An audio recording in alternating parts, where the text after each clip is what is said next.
Mi hermano le destrozó el futuro a mi hijo y mis padres firmaron una denuncia falsa para hundirlo. No grité. Hice esto.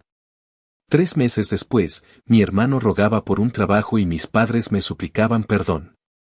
Si aún no estás suscrito al canal, haz clic en el botón de suscripción y activa la campanita para no perderte ninguna de nuestras historias. Tu apoyo significa todo para nosotros. Si esta historia te parece interesante, déjale un like. También me encantaría saber de qué ciudad eres, déjanos el nombre de tu ciudad en los comentarios. Ahora, empecemos con la historia. El aire de junio olía a tierra mojada y a jazmines. Desde la terraza, con una copa de vino tinto en la mano, observaba cómo las últimas luces del atardecer teñían de naranja y púrpura el cielo sobre mi jardín. Las guirnaldas de luces que habíamos colgado entre los árboles comenzaban a despertar, proyectando un resplandor cálido sobre el césped recién cortado. Sofía, mi esposa, daba los últimos toques a la mesa de bocadillos, moviéndose con esa gracia eficiente que siempre me había parecido una de las formas más puras de la belleza. Todo estaba en su lugar. Todo era perfecto. Quizás demasiado perfecto. Esta fiesta no era una fiesta cualquiera. Era la celebración de un hito. A mis 42 años, después de 2 décadas de trabajo incansable, de noches sin dormir y de una dedicación que bordeaba la obsesión, mi estudio de arquitectura había ganado el contrato más importante de su historia. El diseño del nuevo complejo cultural de la ciudad. Era la clase de proyecto que define una carrera, que te inscribe en el mapa de forma permanente. Y yo quería celebrarlo. No, para ser honesto, no solo quería celebrarlo. Quería que ellos lo vieran. Entré a mi despacho, un santuario de cristal y madera que yo mismo había diseñado. El vino se sentía fresco en mi garganta. Sobre mi escritorio, junto a los planos del proyecto ganador, descansaba una vieja fotografía enmarcada en plata. La tomé en mis manos. Éramos 3 figuras rígidas y distantes bajo el sol de Acapulco en 1990. Mis padres, apenas con 19 años, con la mirada perdida y una tensión palpable entre ellos. Y yo, un niño de 10 años, flaco y con las rodillas huesudas, de pie a 1 metro de distancia de ellos, como si fuera un accesorio incómodo en la foto de alguien más. El recuerdo de ese día era vago, pero la sensación era tan clara como el cristal de la copa que sostenía, la sensación de ser una nota discordante en una canción que nunca pedí escuchar. Sofía entró sin hacer ruido y me rodeó la cintura con sus brazos. Apoyó su barbilla en mi hombro y miró la foto. Javier, no necesitas demostrarles nada. Ya no, susurró, conociendo el laberinto de mis pensamientos mejor que yo mismo. Suspiré, un sonido que pareció arrastrar el peso de 30 años. Lo sé. Pero una parte de mí, una parte estúpida y obstinada, siempre espera. Ella besó mi mejilla. Pues que esa parte estúpida se tome un buen vino y disfrute de la noche. Esto es por ti. Por nosotros. Tenía razón, por supuesto. Volví a dejar la foto en su sitio, con la cara hacia abajo. Esta noche no era sobre el pasado. Era sobre el futuro. Y el futuro, en ese momento, tenía el rostro de mi hijo. Leo estaba en el jardín, probando su nuevo regalo. Era una cámara profesional, una reflex digital con un lente que costaba más que mi primer coche. Se la había entregado esa misma tarde y sus ojos, esos ojos grandes y serios que había heredado de su madre, se habían iluminado con una intensidad que era mi verdadera recompensa. Me acerqué a él. Estaba tan concentrado en ajustar el diafragma que no notó mi presencia hasta que estuve a su lado. ¿Qué tal, campeón? ¿Lista para la acción? Levantó la vista y sonrió. Era una sonrisa tímida, pero genuina. Es increíble, papá. No sé qué decir. Puse mi mano sobre su hombro. La cámara colgaba de su cuello como una medalla. No digas nada. Solo úsala. ¿Sabes? Cuando yo tenía tu edad, soñaba con tener una como esta. Me pasaba horas en la biblioteca, leyendo revistas de fotografía, imaginando los lugares que visitaría, las caras que capturaría. Leo me miró, sorprendido. ¿En serio? nunca me lo habías contado. Bueno, eran otros tiempos. Había que trabajar, salir adelante. No había espacio para sueños caros. Pero ahora es diferente. Ahora, tu sueño es lo que importa. Fue un momento breve, casi sagrado. En ese instante, no éramos solo padre e hijo.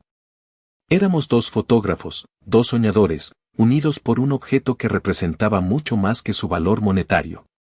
Era la transmisión de un anhelo, la reparación de un pequeño hueco en mi propia historia. Fue entonces cuando sonó mi teléfono. El nombre de mi madre brilló en la pantalla. Un nudo sutil se formó en mi estómago. ¿Mamá? ¿Todo bien? Javier, cariño. Felicidades. Su voz sonaba falsamente entusiasta. Tu padre y yo estamos muy orgullosos. Oye, una cosita. Le contamos a tu hermano de la fiesta y se puso tan contento por ti. Va para allá con nosotros.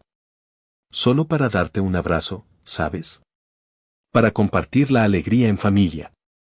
El nudo en mi estómago se apretó. No había invitado a Mateo. La omisión había sido deliberada. Pero, como siempre, encontraban la manera. La palabra familia en boca de mi madre sonaba menos a un vínculo y más a una sentencia.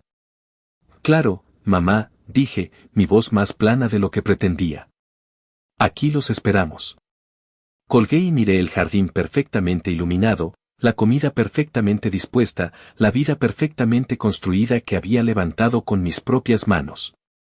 Y sentí una corriente de aire frío, un presagio de que los fantasmas del pasado, los que había intentado dejar atrás con tanto esfuerzo, estaban a punto de cruzar la puerta sin ser invitados. Para entender la tormenta que se avecinaba esa noche, hay que entender la geografía de mi familia.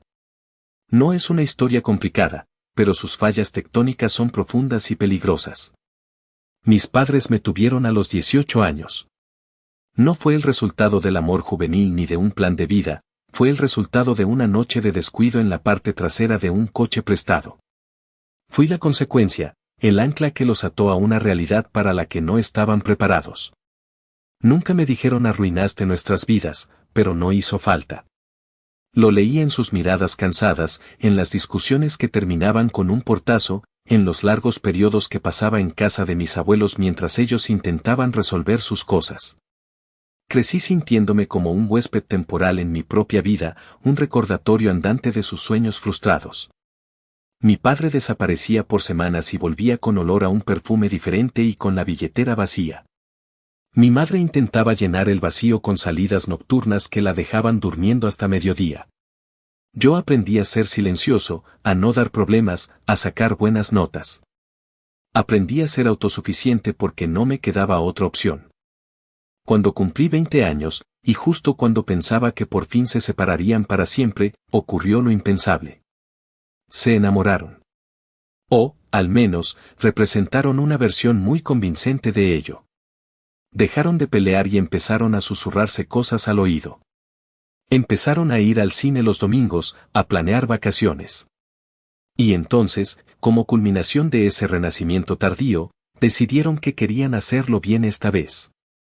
Querían tener otro hijo. Un hijo deseado. Un hijo de su amor redescubierto. Así nació Mateo.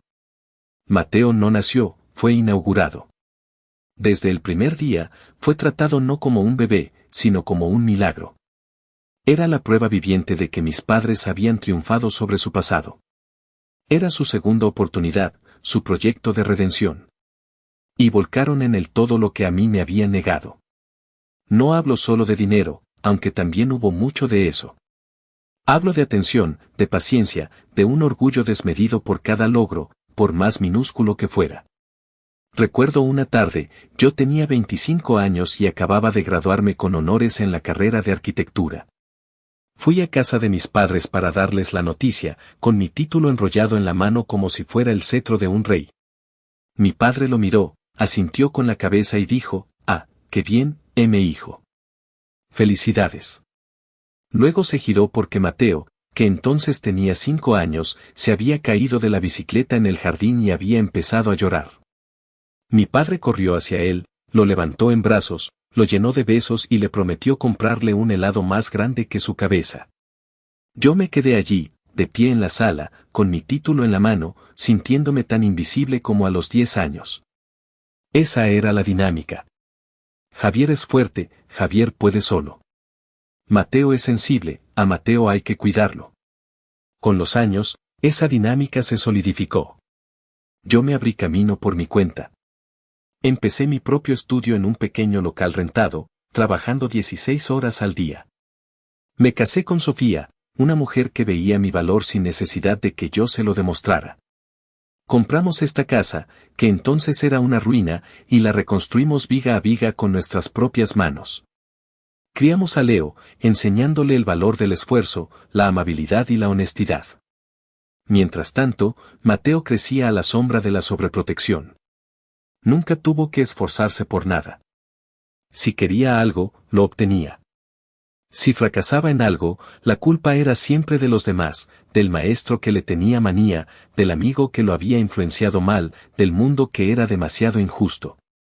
Se convirtió en un joven de 25 años sin una dirección clara, saltando de un proyecto a otro, todos financiados por mis padres.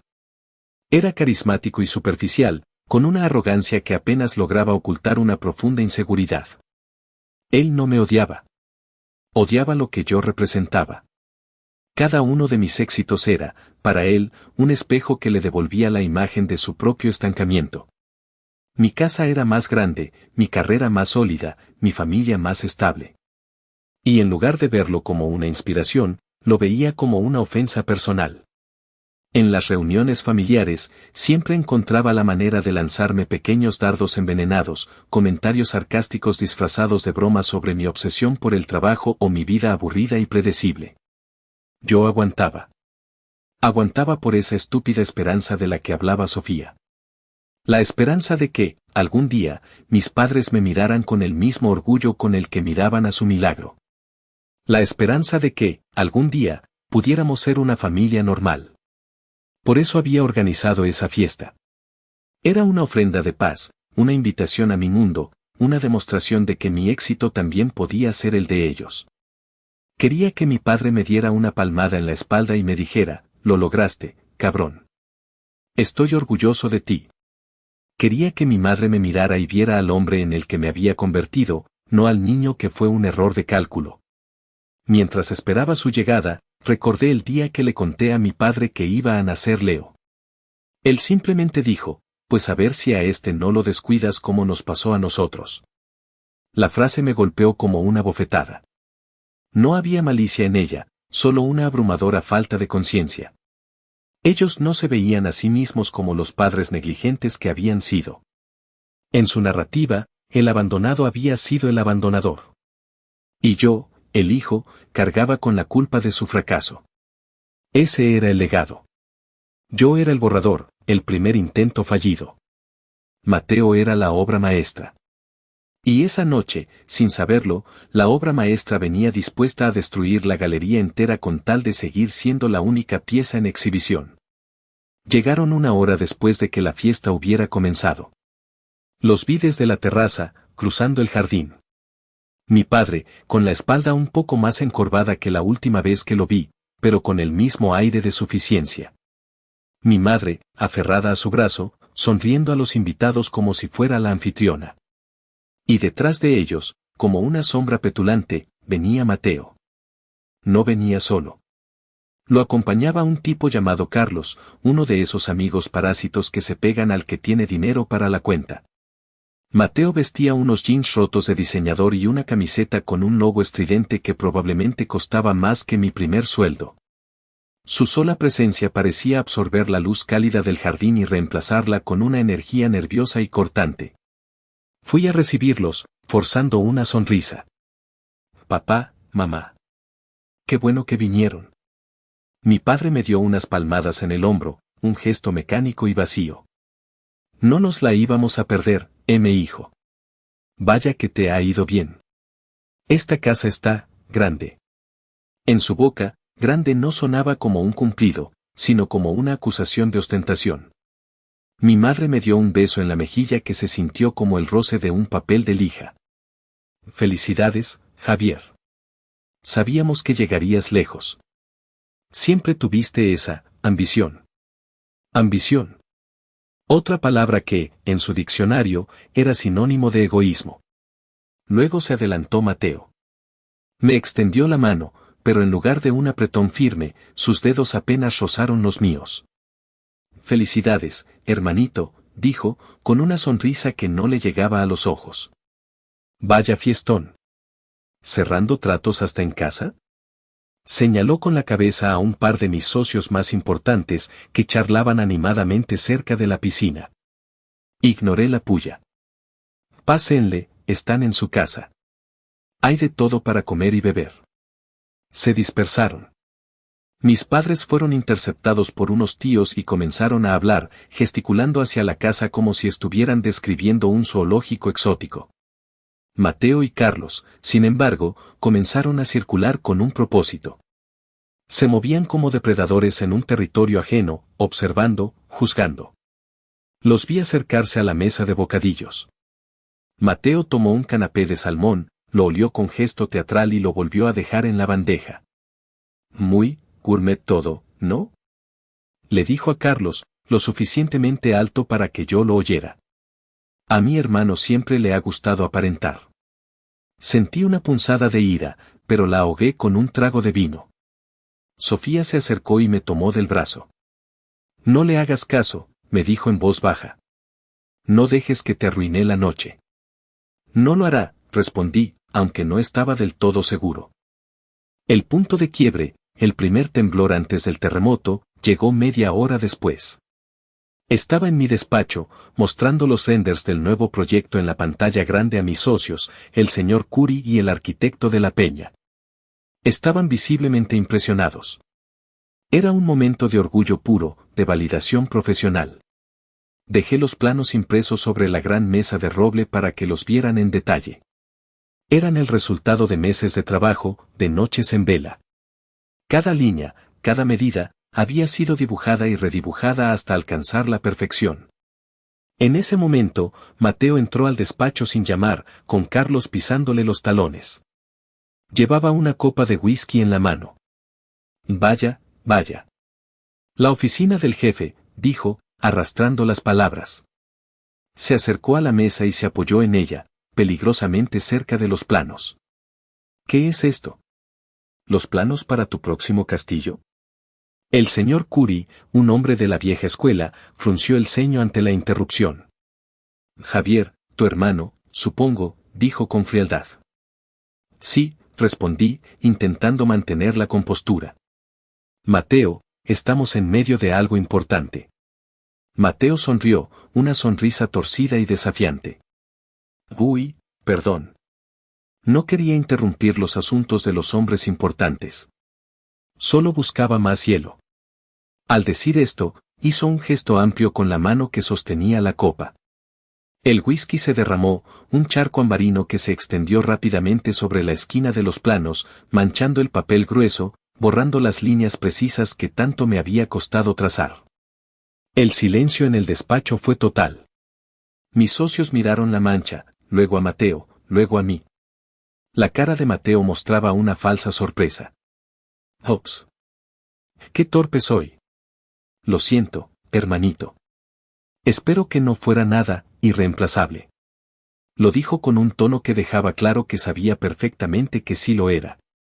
En ese instante, quise agarrarlo por el cuello de su estúpida camiseta de diseñador. Quise arrastrarlo fuera de mi casa, de mi vida. Pero vi los ojos de mis socios fijos en mí, evaluando mi reacción. Y vi, por el rabillo del ojo, a mi tío Roberto, el hermano de mi padre, observando la escena desde el umbral de la puerta con una expresión de profunda tristeza. Respiré hondo. Conté hasta 10. Forcé una sonrisa que se sintió como una mueca. No te preocupes. Son solo copias.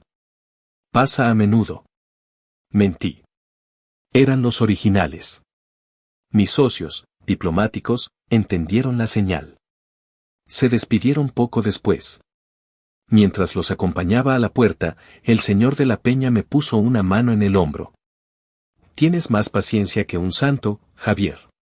Yo a ese muchacho ya lo habría puesto en su lugar. Volví al jardín. La mancha en los planos era como una mancha en el corazón de la fiesta. Sofía me miró desde lejos, sus ojos llenos de una mezcla de ira y compasión. Lo vi todo, dijo cuando me acerqué. Lo hizo a propósito.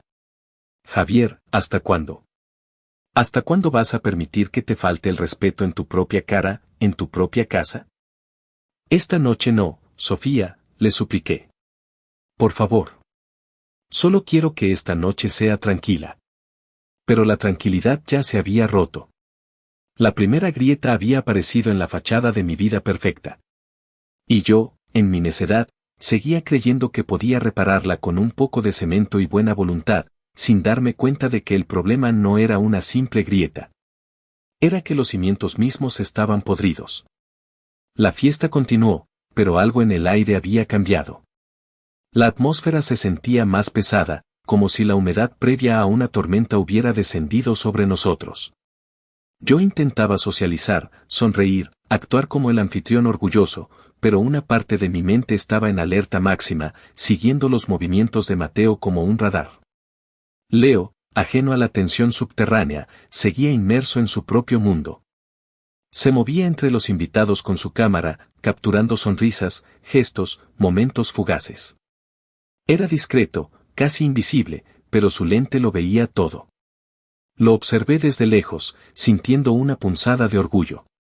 En medio de toda la falsedad y la tensión familiar, él era un punto de autenticidad. Era la prueba de que algo, al menos, lo había hecho bien. La confrontación final ocurrió cerca de la piscina. El área estaba menos concurrida. Algunos invitados se habían ido, otros charlaban en grupos más pequeños. Leo estaba arrodillado, intentando capturar el reflejo de las luces en el agua, una composición artística y compleja. Mateo y Carlos se acercaron a él. No los oí al principio, pero vi el cambio en el lenguaje corporal de mi hijo. Se puso rígido, su concentración se rompió. Me acerqué instintivamente, manteniéndome a una distancia prudente pero listo para intervenir.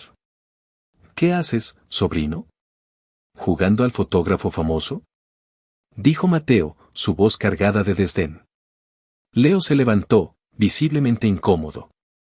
Solo estoy practicando, tío. Carlos soltó una risita estúpida. Sí, claro. Practicando. Deberías estar adentro, ligando con las chicas, no aquí tomando fotos de charcos.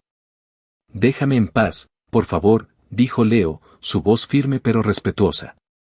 Intentó alejarse. Pero Mateo le bloqueó el paso. Su rostro, iluminado por las luces azules de la piscina, tenía una expresión desagradable, una mezcla de envidia y malicia. Oye, tranquilo. Solo te damos un consejo.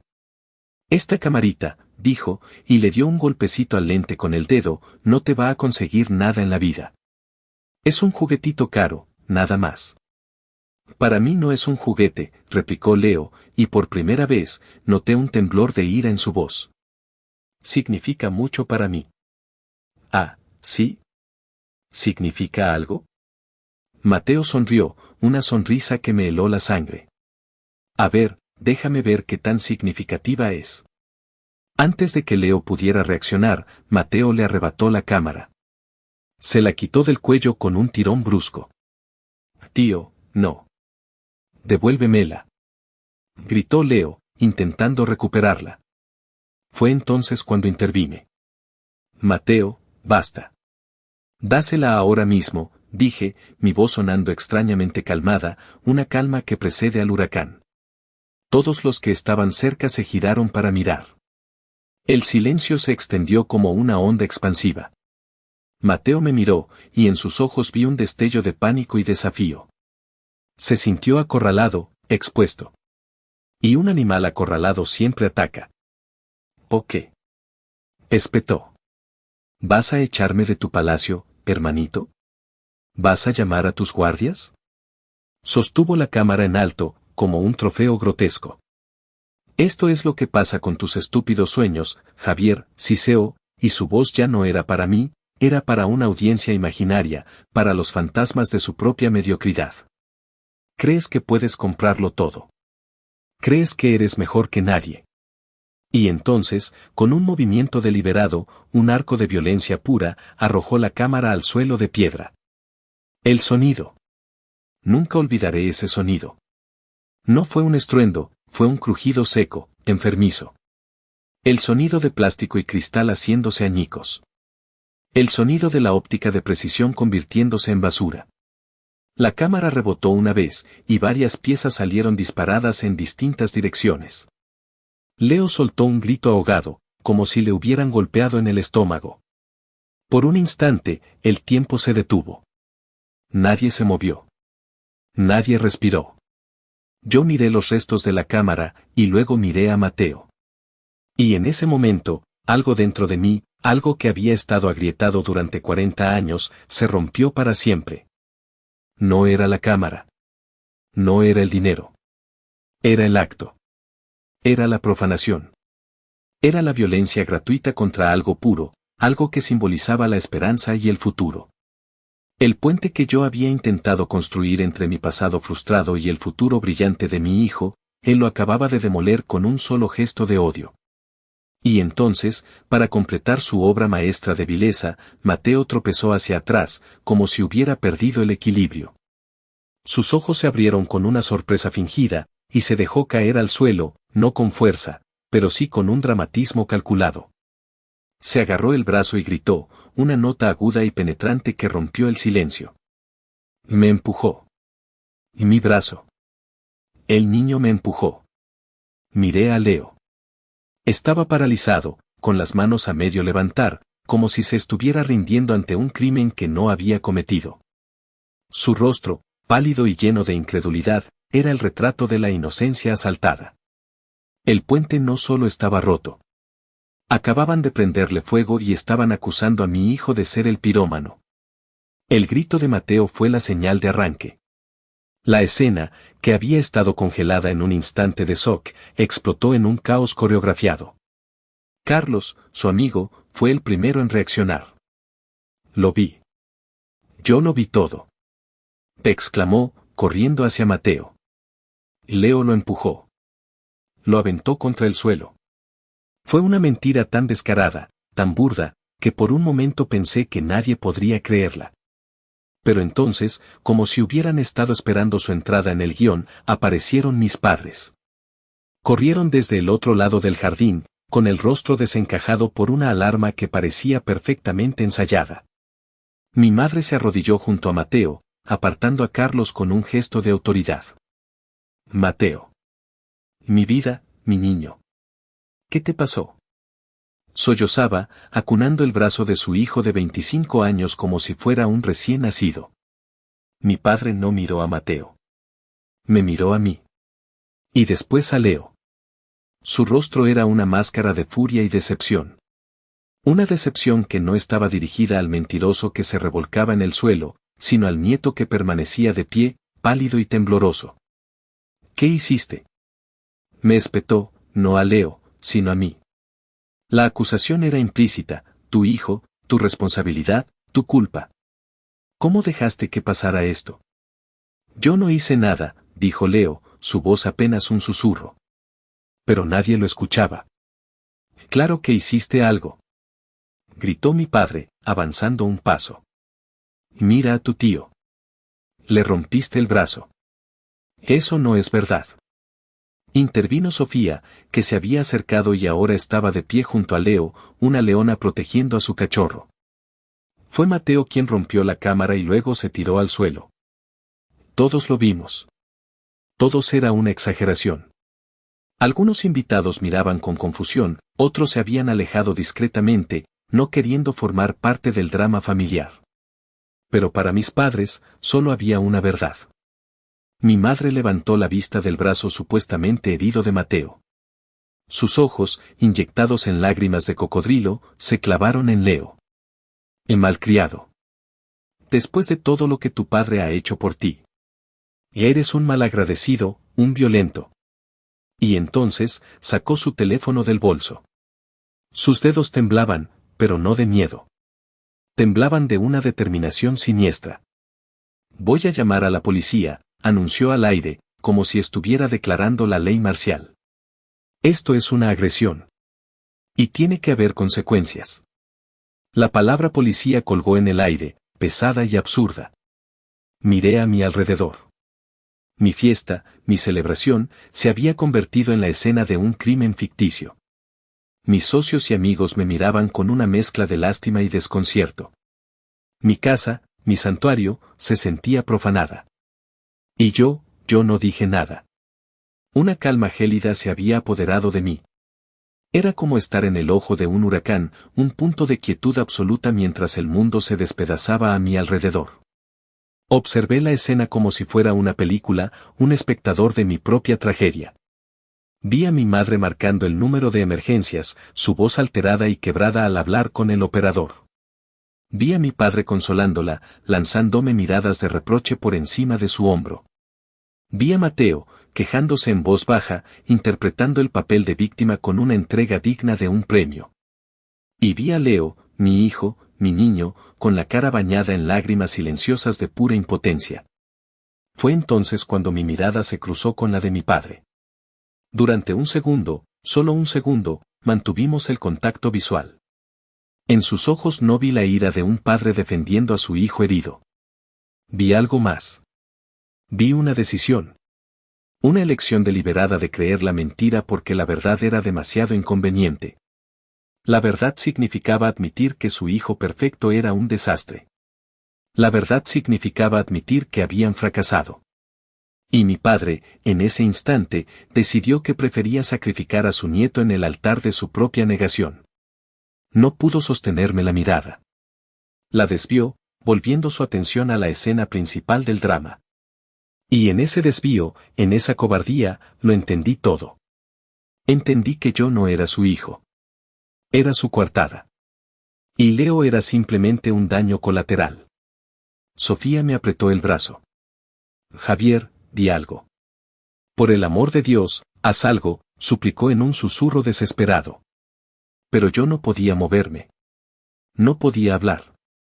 El hombre que había construido un imperio desde la nada, el arquitecto que podía levantar edificios, se sentía completamente demolido. No por la mentira de Mateo, sino por la traición de mi padre. 40 años de buscar su aprobación, de anhelar su respeto, se habían desvanecido en ese segundo en que él eligió apartar la vista. No había nada que decir. La conversación había terminado. Hacía 40 años. Yo simplemente no me había dado cuenta hasta ahora.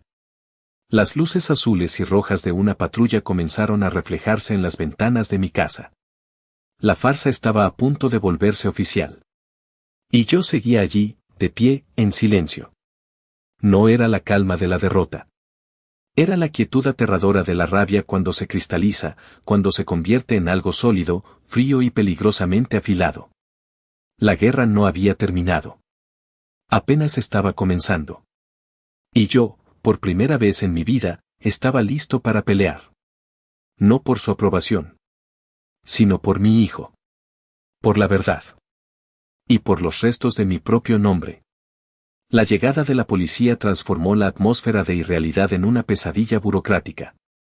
2 oficiales, un hombre mayor, corpulento y con cara de hastío, y una mujer más joven y alerta, entraron en mi jardín como si estuvieran entrando en un bar de mala muerte después de una pelea. La música se había detenido. Los pocos invitados que quedaban se habían agrupado en un rincón, hablando en susurros, convirtiéndose en el coro silencioso de una tragedia griega de suburbio. Mi madre se abalanzó sobre ellos. Lo oficial, gracias a Dios que llegaron. Mi hijo, mi pobre hijo, ha sido agredido. El oficial mayor, cuyo nombre en la placa era Sargento Robles, la escuchó con una paciencia que parecía ensayada a lo largo de miles de dramas domésticos. Cálmese, señora. A ver, ¿qué pasó aquí? Y entonces comenzó el torrente de mentiras, ahora pulidas para una audiencia oficial. Mi madre, entre sollozos, contó la historia de cómo su sensible hijo Mateo había sido brutalmente empujado por su sobrino conflictivo y celoso. Mi padre asentía a cada palabra, añadiendo detalles sobre la violencia con la que Leo había actuado. Carlos, el amigo, corroboraba la historia como un eco fiel. El sargento Robles tomaba notas en una pequeña libreta, su rostro impasible. Luego se acercó a Mateo, que seguía en el suelo, aunque ahora se había sentado, con una expresión de doloroso sufrimiento. ¿Usted es el agredido? ¿Necesita una ambulancia? Creo que mi brazo está roto, gimió Mateo. Me duele mucho. De acuerdo. Vamos a llamar a una unidad médica para que lo revise, dijo el sargento. Luego, sus ojos se posaron en Leo, que seguía junto a Sofía, rígido como una estatua. ¿Y usted es el joven del que hablan? Leo asintió, incapaz de hablar.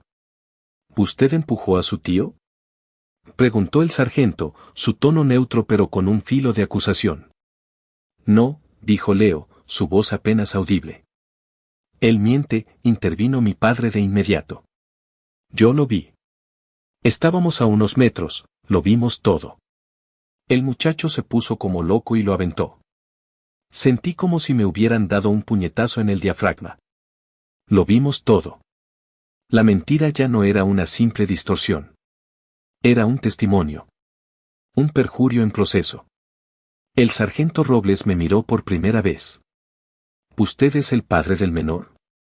Sí, dije, y mi propia voz me sorprendió. Sonó firme, fría, desprovista de la emoción que me consumía por dentro. Necesitamos llevar a su hijo a la delegación para que rinda su declaración. Y al joven aquí presente también. Dado que hay una acusación de agresión y una posible lesión, es el procedimiento.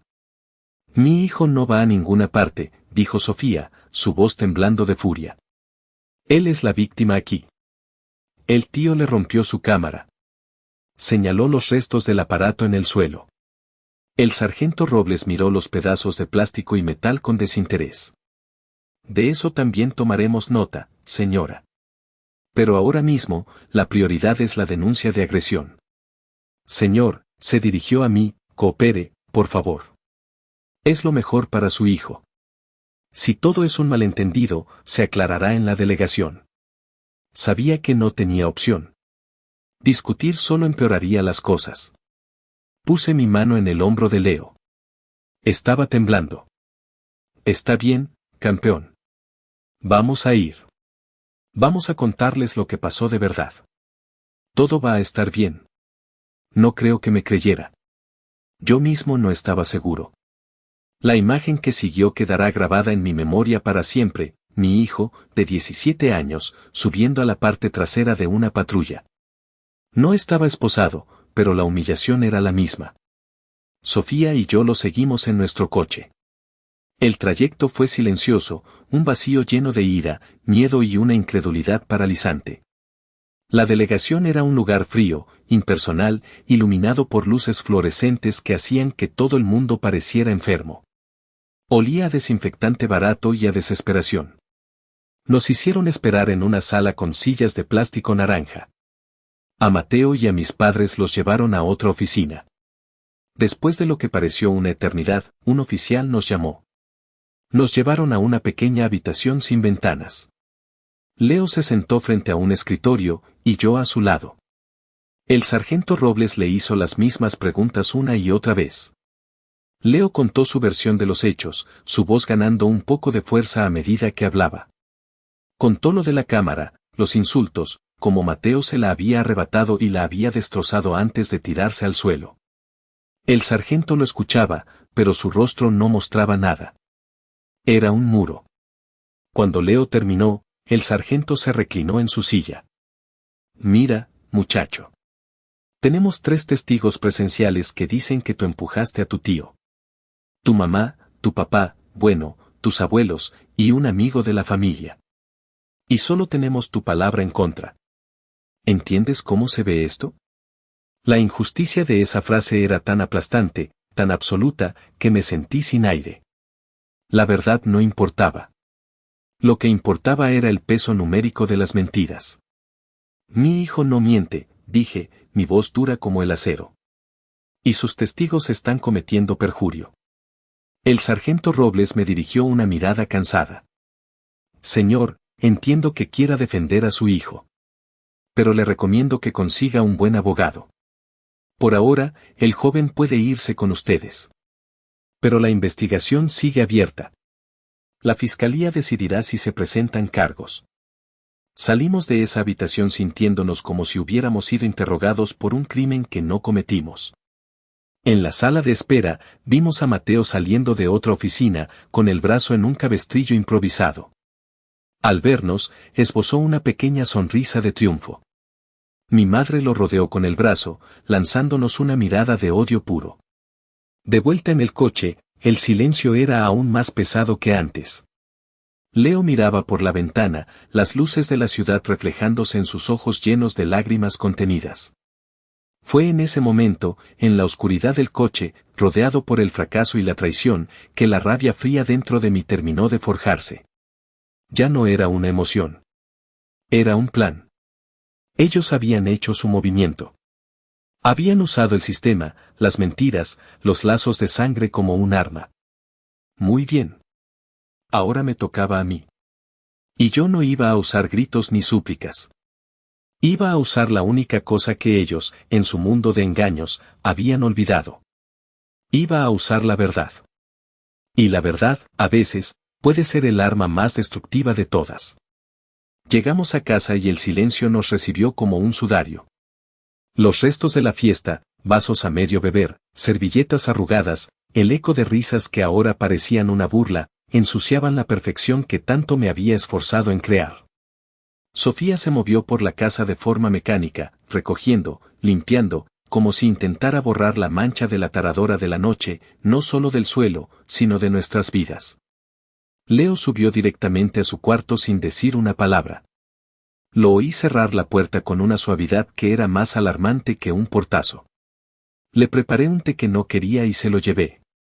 Estaba sentado en el borde de su cama, mirando los pedazos rotos de su cámara, que había recogido del suelo y puesto sobre su escritorio como los restos de un naufragio. No fue tu culpa, Leo, le dije, mi voz más suave de lo que me sentía. Él levantó la vista. Sus ojos estaban rojos. Entonces, ¿por qué me siento como si lo fuera? ¿Por qué les creen a ellos? Me senté a su lado. No tenía una respuesta fácil. ¿Cómo le explicas a un chico de 17 años, un chico bueno y honesto, la complejidad de las heridas de los adultos, la forma en que la envidia y la culpa pueden pudrir a una familia desde adentro? Porque a veces, empecé, buscando las palabras, la gente necesita creer en una mentira para no tener que enfrentarse a una verdad muy fea sobre sí mismos. No tiene nada que ver contigo. Tiene que ver con ellos. Y te prometo, te juro, que vamos a demostrar la verdad. Me miró con escepticismo, el mismo que yo había sentido durante años. Y en ese momento, supe que las promesas no eran suficientes. Necesitaba pruebas. Dejé a Leo y bajé las escaleras. Sofía estaba en la cocina, con la espalda apoyada en la encimera, mirando a la nada. Sus manos estaban apretadas en puños. No puedo creerlo, Javier, dijo, su voz rota. No puedo creer que tus propios padres, que le hicieran esto a su nieto. Que te hicieran esto a ti. Me acerqué a ella y la abracé.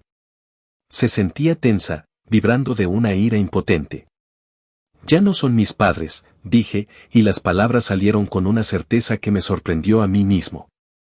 Esta noche, cruzaron una línea. Y no hay vuelta atrás. Nos quedamos en silencio por un momento. Y entonces, en medio de la quietud de nuestra cocina profanada, una idea, pequeña y fugaz como una luciérnaga, parpadeó en mi mente. Me separé de Sofía bruscamente. La cámara, dije. ¿Qué? ¿La de Leo? Javier, está destrozada. No. No esa. Las otras. Sofía me miró sin comprender. Las cámaras de seguridad, Sofía. Las que instalé en el jardín trasero. La que apunta directamente a la terraza y a la piscina. Los ojos de Sofía se abrieron de par en par. La esperanza, un músculo que habíamos olvidado cómo usar, comenzó a contraerse. ¿Crees que lo grabó? No lo sé, dije, ya caminando hacia mi despacho. Pero rezo a un Dios en el que no creo que lo haya hecho. Nos encerramos en mi oficina. El mismo lugar donde, horas antes, Mateo había derramado su whisky sobre mis sueños. Encendí el ordenador principal, mis dedos volando sobre el teclado. El sistema de seguridad era de grado profesional, con grabación continua activada por movimiento en un disco duro local. No era una simple cámara de Wi-Fi. Era un testigo digital silencioso. El software era complejo.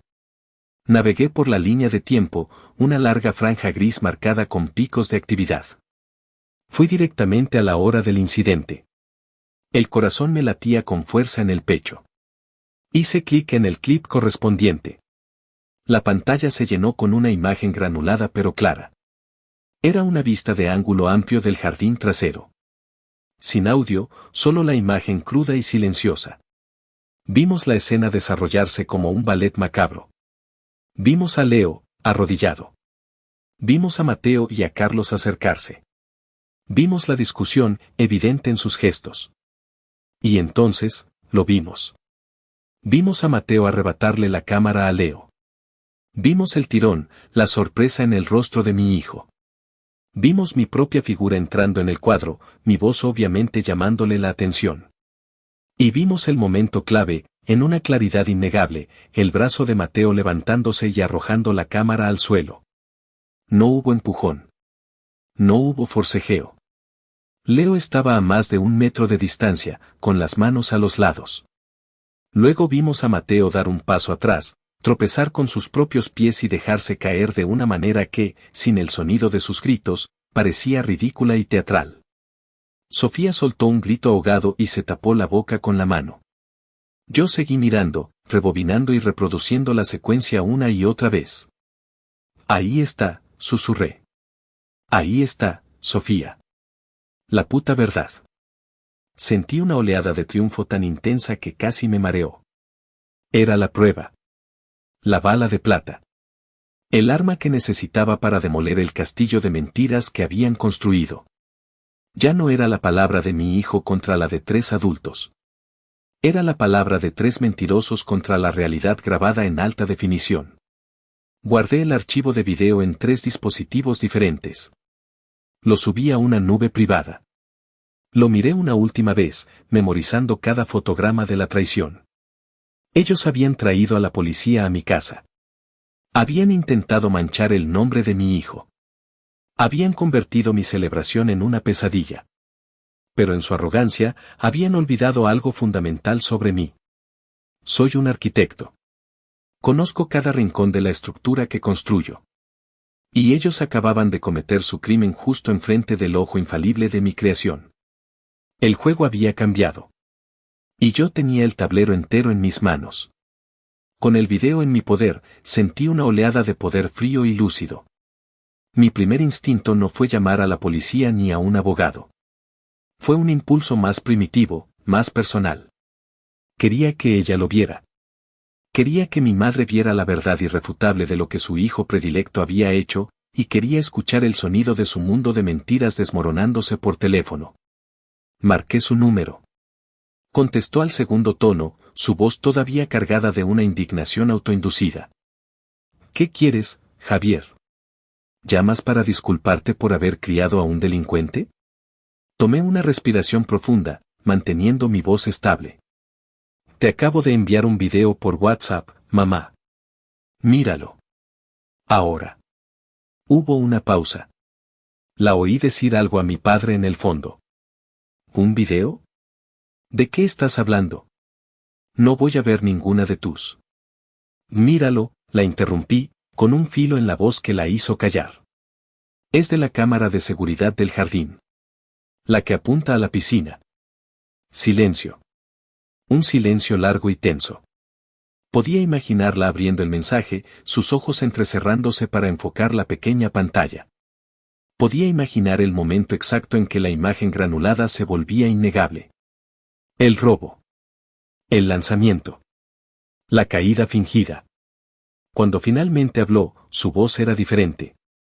El victimismo había desaparecido, reemplazado por algo más feo, una hostilidad desafiante. ¿Y qué se supone que prueba esto? Parpadeé, incrédulo.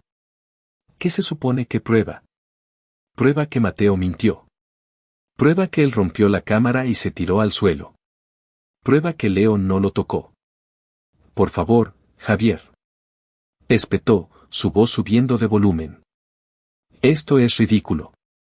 Ese video es falso. Obviamente está editado.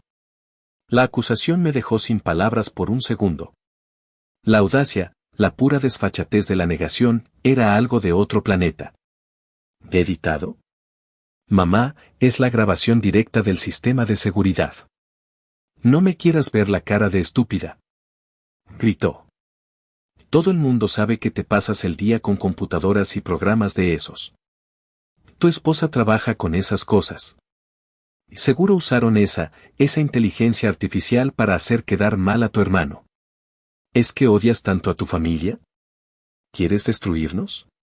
Escucharla decir familia fue como una bofetada. ¿De qué familia hablaba?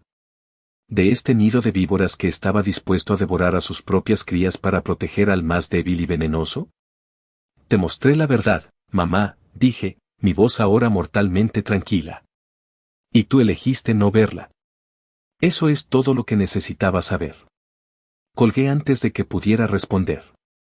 Me quedé mirando el teléfono, sintiendo un vacío donde antes había habido un nudo de esperanza. La esperanza de que, confrontada con la prueba, la razón prevalecería. Qué ingenuo había sido. Ella no estaba defendiendo a Mateo porque creyera en su inocencia. Lo estaba defendiendo porque su propia identidad como buena madre estaba invertida en la farsa de que él era la víctima perfecta y yo el padre del agresor. Mi siguiente llamada fue a un abogado. Le expliqué la situación. A la mañana siguiente, a primera hora, le entregué el video y una narración detallada de los hechos. 2 días después, cuando pensaba que las cosas no podían volverse más surrealistas, mi abogado me llamó. Javier, tengo noticias, dijo, su tono profesional pero con una nota de incredulidad. Acabo de recibir una notificación de la fiscalía. La investigación ha avanzado. ¿Y bien? Recibieron declaraciones juradas y firmadas. De tu hermano, por supuesto. Y también de tus padres. Sentí un escalofrío. ¿Qué decían sus declaraciones? Hubo una pausa. Javier, ambos, tu padre y tu madre, han declarado bajo juramento que ellos fueron testigos presenciales. Afirman que estaban a pocos metros de distancia y vieron, y cito, con total claridad como su nieto, Leo, empujó con violencia a su hijo, Mateo, provocando su caída. Dejé caer el teléfono sobre el sofá. Tuve que sentarme. Mis piernas no me sostenían. Esto ya no era una simple mentira para proteger a un hijo. Esto era un acto criminal. Habían firmado un documento legal, un testimonio que podía enviar a mi hijo a un centro de detención juvenil, sabiendo que era una mentira absoluta. Habían pasado de ser cómplices a ser perpetradores activos. Recogí el teléfono. Mi abogado, ¿se dan cuenta de la gravedad de lo que han hecho? ¿Del delito de perjurio? Sospecho que no tienen ni la menor idea, respondió él. Creen que los lazos de sangre los ponen por encima de la ley. Se equivocan. Y ahora, gracias a su arrogancia, ya no se trata solo de limpiar el nombre de Leo. Ahora se trata de hacerlos responsables por falso testimonio. Esto acaba de escalar a un nivel completamente nuevo. Colgué el teléfono y me reí. Fue una risa seca, sin alegría. Una risa de incredulidad ante la estupidez y la maldad humanas. Habían tenido una oportunidad. Les había mostrado la verdad en privado, una salida para retractarse, para admitir el error. Pero en lugar de tomarla, habían decidido echarle más leña al fuego, construir su pira funeraria más alta, convencidos de que las llamas nunca los alcanzarían. Se habían sentenciado a sí mismos. Y yo, que hasta hace unas horas solo quería justicia para mi hijo, ahora quería algo más. Quería que rindieran cuentas. Por cada mentira. Por cada lágrima de mi hijo. Por cada uno de los 40 años de desprecio silencioso. La calma gélida que sentía se había transformado. Ahora era un bloque de hielo. Y estaba a punto de dejarlo caer sobre sus cabezas. La rabia, cuando se canaliza correctamente, es un combustible extraordinario. La mía dejó de ser una emoción caliente y desordenada para convertirse en un motor frío y eficiente. El dolor dio paso a la estrategia. Ya no se trataba de una disputa familiar, era una operación para recopilar pruebas. Sofía y yo nos convertimos en un equipo de investigadores privados operando desde nuestra propia casa. No pueden haber estado en la fiesta en el momento del incidente, dije, mientras caminaba de un lado a otro en mi despacho. Recuerdo perfectamente que llegaron tarde, justo cuando Mateo ya había empezado su espectáculo. Tienes razón, confirmó Sofía, sentada frente al ordenador. Llegaron casi una hora después que el resto de los invitados. La agresión ocurrió alrededor de las 9:15. ¿Dónde estaban antes de eso? La respuesta, irónicamente, nos la dieron ellos mismos.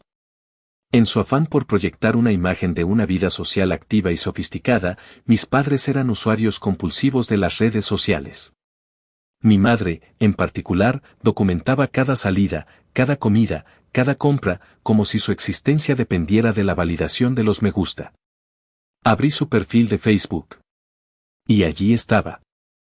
Publicado esa misma noche. Una foto de ella, sonriendo a la cámara, sosteniendo una copa de vino blanco en un restaurante de moda al otro lado de la ciudad. El pie de foto decía, noche de cita con mi amor. Disfrutando de las delicias de El Rincón del Chef, antes de ir a celebrar el éxito de nuestro hijo. Miré la hora de la publicación. 9:07 de la noche. Pero la prueba definitiva estaba en los comentarios. Una amiga suya había escrito, ¡qué guapos! ¿Qué tal la comida? Siempre he querido ir. Y mi madre, apenas 20 minutos después, había respondido, delicioso, amiga. Tienes que probar el pulpo a las brasas. Ahora mismo nos lo estamos comiendo. Un manjar. 9:27 de la noche. Estaba comentando en directo sobre su cena de pulpo en el mismo instante en que, según su declaración jurada, estaba presenciando con sus propios ojos cómo Leo agredía a Mateo en mi jardín. La tenemos, susurró Sofía, tomando capturas de pantalla de todo. Es perfecto. Pero aún había más. Mi padre, menos activo en Facebook, prefería otro tipo de plataforma para expresar sus opiniones, las reseñas de Google Maps. Era un crítico amateur prolífico y despiadado. Y, fiel a su costumbre, esa noche no había sido una excepción. Encontramos su reseña de El Rincón del Chef. 3 estrellas. La comida es buena, pero el servicio es exasperantemente lento. Tardaron más de 30 minutos en traernos la cuenta, había escrito. Y la hora de la publicación, registrada por el sistema de Google, 9:35 de la noche. Tenían una coartada digital a prueba de balas, creada por ellos mismos en su propia vanidad. Pero la pieza final, la que transformaría nuestro caso de sólido a indestructible, llegó de la fuente más inesperada. Mi tío Roberto. Me llamó al día siguiente. Su voz sonaba grave, cansada. Javier, necesito verte. A solas. Nos encontramos en un café discreto, lejos de nuestros barrios habituales. Tío Roberto siempre había sido una figura silenciosa en la familia. Un hombre bueno, pero que evitaba la confrontación a toda costa. Siempre sentí que me tenía aprecio, pero nunca había intervenido en la dinámica tóxica de mis padres. Lamento mucho lo que pasó, sobrino, comenzó, sin mirarme a los ojos. Y lamento más no haber dicho nada durante todos estos años. No es tu culpa, tío. Si lo es, insistió, y su voz se quebró ligeramente. Te vi crecer sintiéndote como un extraño en tu propia familia. Y no hice nada. Por mantener la paz. ¡Qué paz tan estúpida! Y ahora veo que la historia se repite con tu hijo. Y no puedo quedarme callado otra vez. Entonces, sacó su teléfono y lo puso sobre la mesa. Después de que tú y Sofía se fueran a la delegación, dijo, yo me quedé. Quería hablar con tu padre, hacerlo entrar en razón. Lo confronté. Le dije que lo que estaban haciendo estaba mal, que iban a destruir lo poco que quedaba de la familia. ¿Y qué te dijo? Pregunté, conteniendo el aliento. Me dijo que no me metiera. Que era su deber proteger a Mateo, que tú lo tenías todo y que Mateo no tenía nada, que a veces hay que torcer un poco la verdad por el bien de un hijo. Tu madre dijo cosas peores. Dijo que Leo era igual de arrogante que tú y que merecía una lección. Mi tío Roberto respiró hondo. Me di cuenta de que estaban ciegos, podridos de resentimiento. Así que, hice algo que nunca pensé que haría. Fingí que me iba al baño, pero me quedé en el pasillo.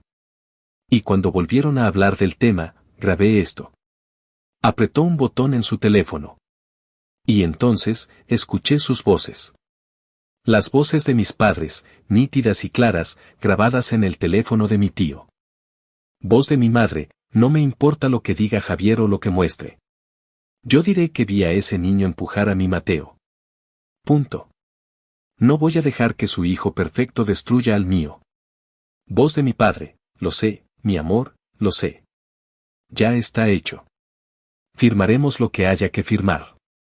Mateo nos necesita. Es lo único que importa. Voz de mi madre, ¿y si se descubre que no estábamos allí? Voz de mi padre, ¿quién lo va a descubrir? ¿Javier? Es su palabra contra la nuestra. Somos los abuelos. Somos las víctimas. Nadie nos va a cuestionar. La grabación terminó. El silencio en el café era absoluto. Mi tío me miró, sus ojos llenos de una tristeza infinita.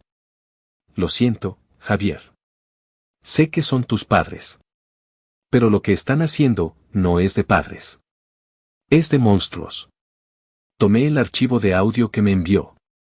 Ahora tenía el arma definitiva. No solo la prueba de que mintieron, sino la prueba de que lo hicieron a sabiendas, con premeditación.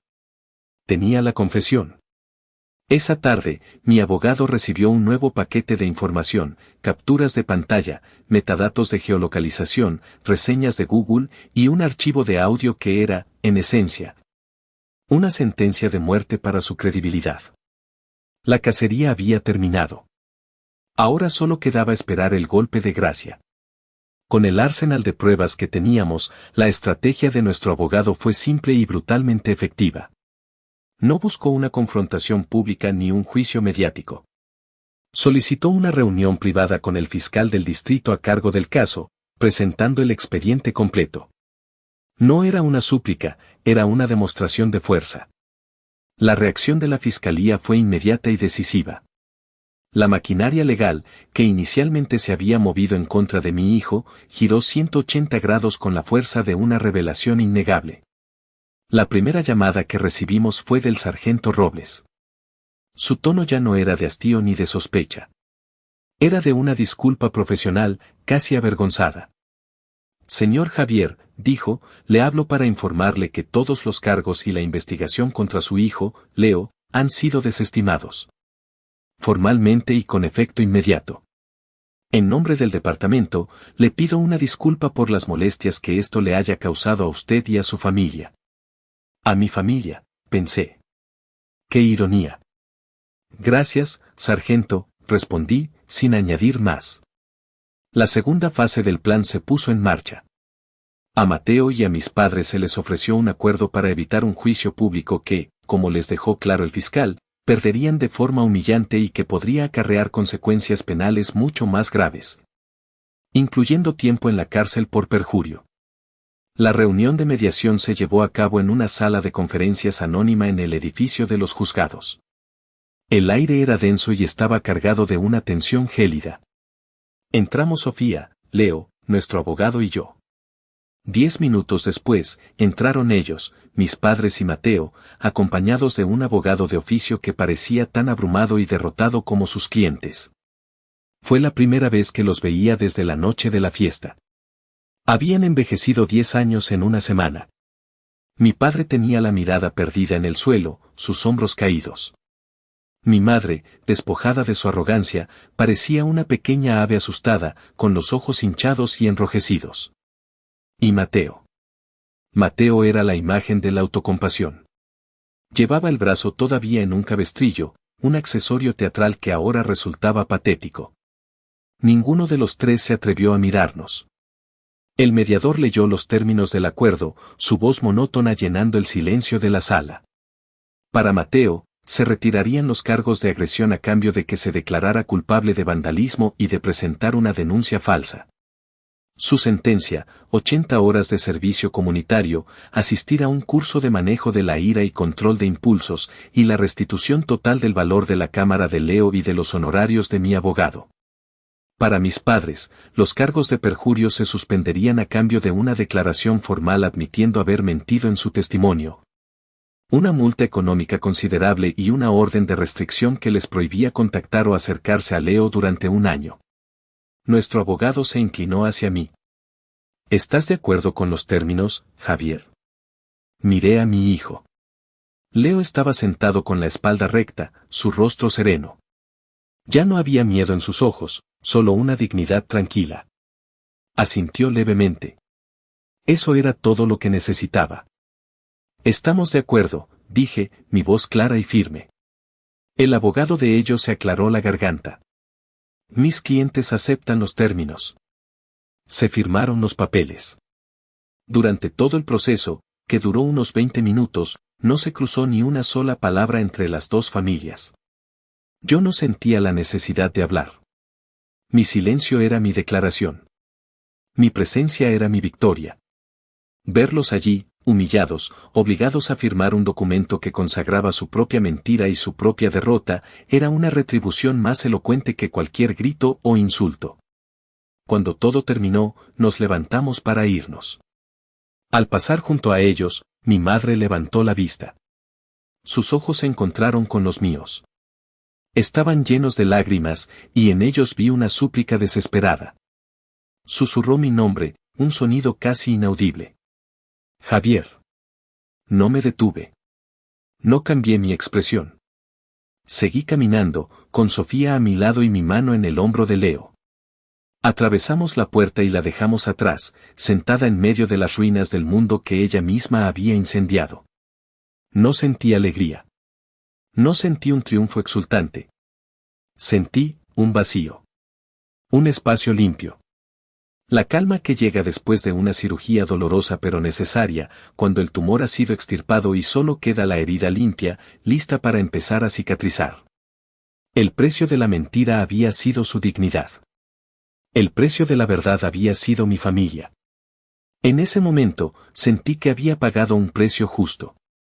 Uno podría pensar que una derrota tan aplastante, una humillación tan pública dentro de los confines de la ley, los llevaría al silencio, a una retirada estratégica para lamerse las heridas en privado. Pero yo había subestimado la capacidad de mi familia para la autoilusión, su adicción a la narrativa del victimismo. En lugar de desaparecer, redoblaron la apuesta. 2 días después de la mediación, mi madre publicó un largo y enrevesado estado en Facebook. No mencionaba nombres, pero el mensaje era inconfundible. Hablaba de familias desgarradas por los celos y la manipulación, de la dolorosa experiencia de ver a un hijo atacado y luego ser castigado por defenderlo. Terminaba con una frase dramática: la verdad siempre encuentra la luz, aunque a veces el camino esté lleno de mentiras y traiciones de aquellos en quienes más confiabas. Era una obra maestra de la distorsión, un intento desesperado de reescribir la historia y presentarse a sí misma como una mártir. Los primeros comentarios fueron de sus amigas más cercanas, ofreciendo apoyo incondicional: qué fuerte eres, amiga, mucha luz para ti y tu familia, los que te conocemos sabemos la verdad.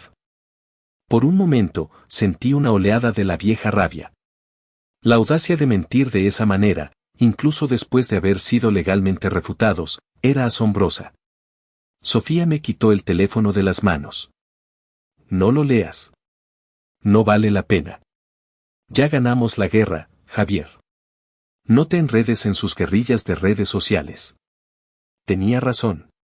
Pero entonces, algo inesperado comenzó a suceder. Debajo de la ola inicial de apoyo, apareció un comentario de una prima mía, una mujer joven y directa: ¿de qué verdad hablas, tía? ¿La verdad que dice el video o la que firmaste en el juzgado? El comentario fue como una piedra en un estanque. Le siguieron otros. Un viejo amigo de la familia escribió: lo siento, pero vi la grabación que anda circulando. El chico Leo no hizo nada. Esto es vergonzoso. La grabación que andaba circulando era: por supuesto, obra de mi tío Roberto. Disgustado por el post de mi madre, había decidido compartir el video y el audio de la confesión con un círculo selecto de familiares cercanos para aclarar las cosas. La verdad, ahora armada con pruebas, se estaba extendiendo viralmente por el ecosistema de nuestra propia familia. La publicación de mi madre se convirtió en un campo de batalla digital. Por cada comentario de apoyo, había 2 o 3 que la cuestionaban o la condenaban abiertamente. La narrativa se les estaba escapando de las manos. La estocada final vino de mi tía Elena, la hermana de mi madre. Me envió un mensaje privado. Javier, sobrino. Acabo de ver el video y escuchar el audio que mandó Roberto. No tengo palabras. Tu madre y tu padre me llamaron el día de la fiesta para contarme la historia de la agresión. Y les creí. Te juzgué a ti y a tu hijo. Y quiero pedirte perdón. Lo que han hecho no tiene nombre. No estás solo en esto. Ese mensaje significó más para mí que la victoria en el juzgado. Era la validación de que la verdad, por sí sola, tiene poder.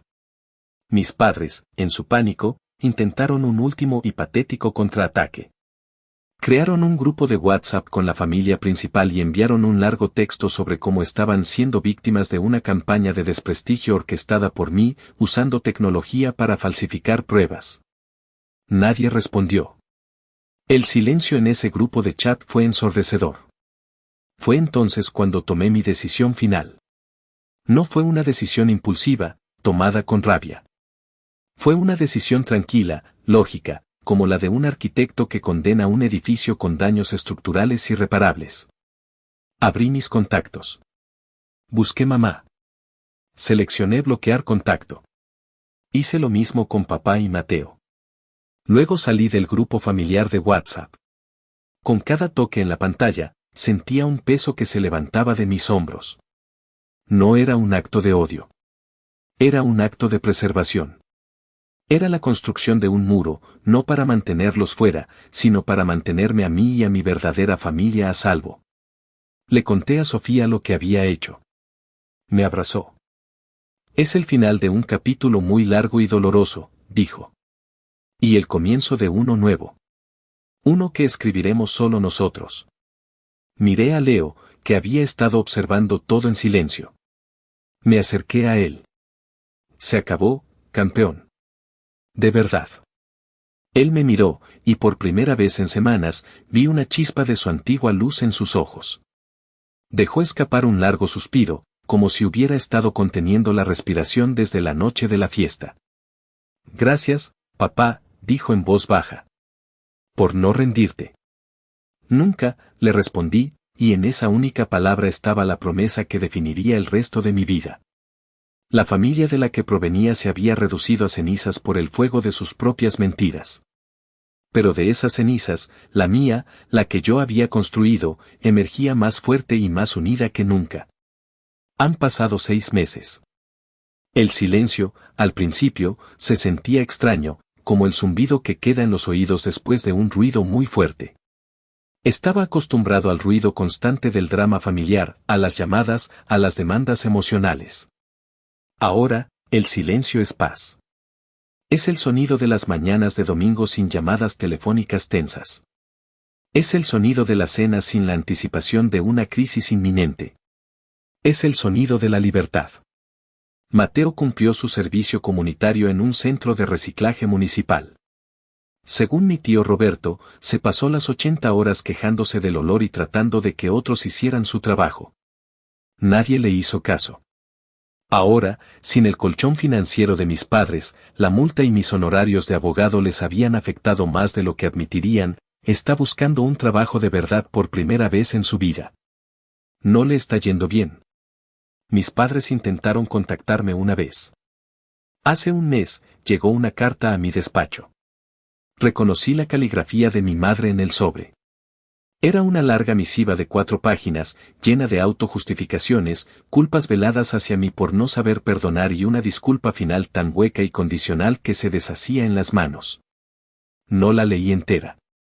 La pasé por la trituradora de papel de mi oficina y observé cómo sus palabras se convertían en confeti ininteligible. La verdadera sanación no ha sido para mí, sino para Leo.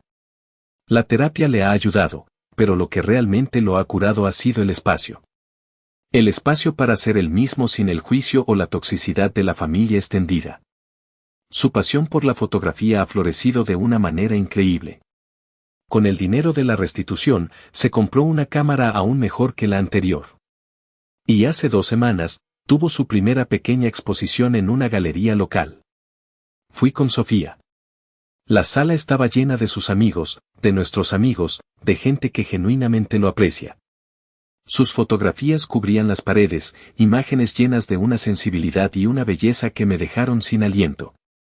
Pero la pieza central, la que estaba colgada en la pared del fondo bajo un foco de luz, no estaba a la venta. Era una foto en blanco y negro, de un encuadre cerrado. Solo se veían mis manos, grandes y un poco torpes, guiando sus manos de adolescente sobre los controles de su primera cámara. El título de la obra era simplemente, El legado. Me quedé mirándola durante mucho tiempo, hasta que sentí un nudo en la garganta. Ese era mi verdadero legado. No el edificio del centro cultural. No la casa de diseño. Era ese momento. Era la transmisión de un sueño.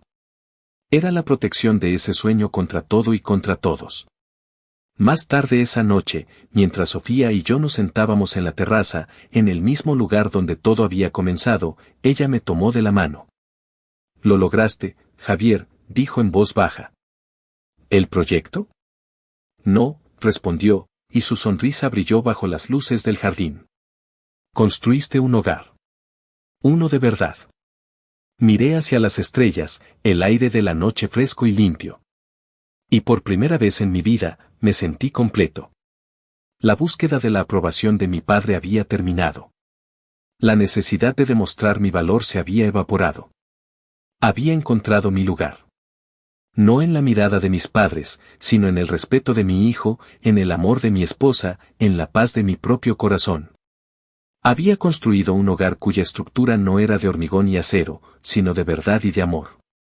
Y sus cimientos, ahora lo sabía, eran indestructibles.